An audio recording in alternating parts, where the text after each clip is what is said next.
Welcome to the Artists Studio. In this episode, we meet three members of the Grammy Award-winning Silk Road Ensemble. The artistic director and United Nations Messenger for Peace, Yo-Yo Ma, the clarinetist, Kinan Azmeh, and the multi-percussionist, Haruka Fujii. Inspired by the exchange of ideas and traditions along the Silk Road, cellist Yo-Yo Ma established the Silk Road Ensemble 17 years ago to advance global understanding and promote innovation through the arts. The explorative music, created by the ensemble, which now consists of performers and composers from more than 20 countries, is offered as a counterpoint to the many challenges in today's world. It's a call to recognise and celebrate the possibilities of collaboration across traditions and cultures. We caught up with the Silk Road Ensemble ahead of their debut at the 2017 Abu Dhabi Festival. Welcome to the Artist Studio. The ensemble is inspired by the exchange of ideas and traditions along the Silk Road. What does the Silk Road mean to you? Who starts? Oh, you start. For me, Silk Road is a place to learn about as many different possibilities as possible. It's almost like a school for me. I learn about myself, I learn about my culture, and I learn about the people I collaborate with and people I connect with. And I learn about them, their culture, and what we can do together. It's endless possibilities, and it's a Silk Road school for me. So you like school, huh? I thought I didn't, but it's a new concept that I'm learning, that I might like school. Oh, good. Yes. Kinan. There's always the personal and the more general. The general being, a collective of musicians, thinkers, educators, people who are curious, people who dig vertically to learn more about each other. That's the more general. The more personal, it's a sort of a family, that everybody feels good being in their own comfort zone, but also going beyond their comfort zone. And you need a solid family to be able to do that seamlessly, switching comfort zones with places that are out of that zone. For me, I think I've always had a dream that people could actually all get along. And I think through looking at the Silk Road, and if you look at the thousands of years of history, people have always been curious, they've always explored, they've always exchanged ideas, they've been adventurers, and many things traveled and stayed, and then we actually forget how they traveled, where they came from, and how they stayed. And I think by investigating some of this, you actually see that it's all about connections that were made throughout history. And for me, what's exciting is that could be a way of then connecting now with everybody through common history and previous connections. What does being a part of this experiment mean to you as individuals? It's a constant discovery of things that I thought I knew, but experiencing it for real opens another door of things that I didn't know, and new curiosity comes in, new sensation comes in, new perspective, everything comes in, and sometimes it means going back to where I came from to see if I can offer something from my past, and going back and forth, future and past, and it's been amazing. Tool is the word, I don't know, but it's an amazing opportunity for me to connect to the different world that I didn't know and experiment if there's something I can do in the new doors. And again, back to the same point, being like a school and experimenting, finding out the opportunities and possibilities of myself and as a group to be in a society. What about you? Besides the food? It's some kind of a dream team, really. You know, I think all of us in our lives, we always try to reach out horizontally, you know. You try to explore different aspects of your life and other cultures. And it's rare that you find people who are willing to dig collectively, vertically, into what's meaningful. It's not only reaching out to other places, but also try to understand the root of all of it. You know, a group, like a collective like this, where everybody's super curious the whole time, everybody's 100% the whole time.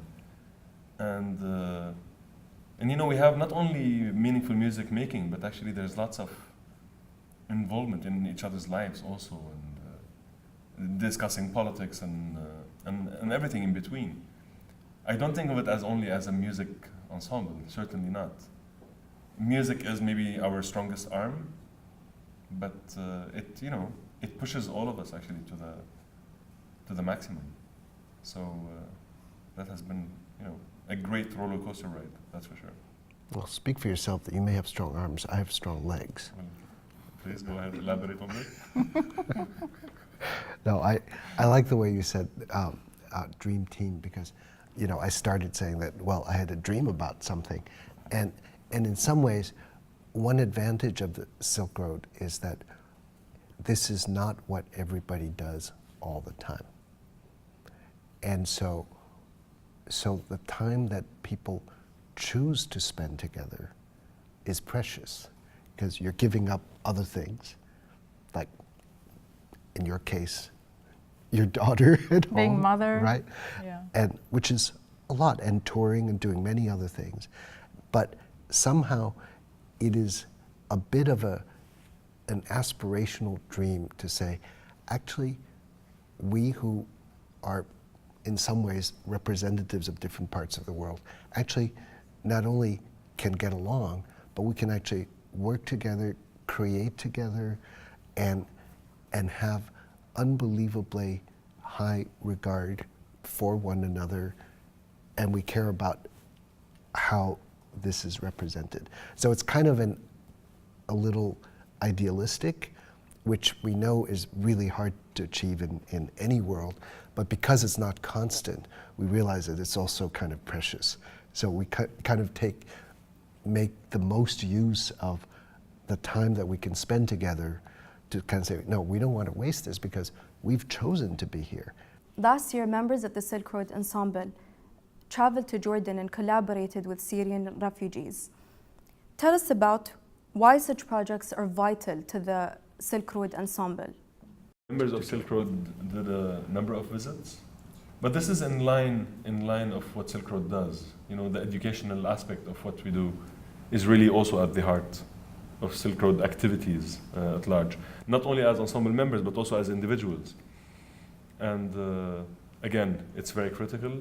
You know, sometimes you question what you can do as an individual, as a collective, especially in time of crisis, like what do we do? And I mean, you know, we have tools to be proactive with. So one of the simplest way of doing something is to pick up an instrument and play. And the moment when you want to share that with somebody else who doesn't have that luxury, it becomes something even more important.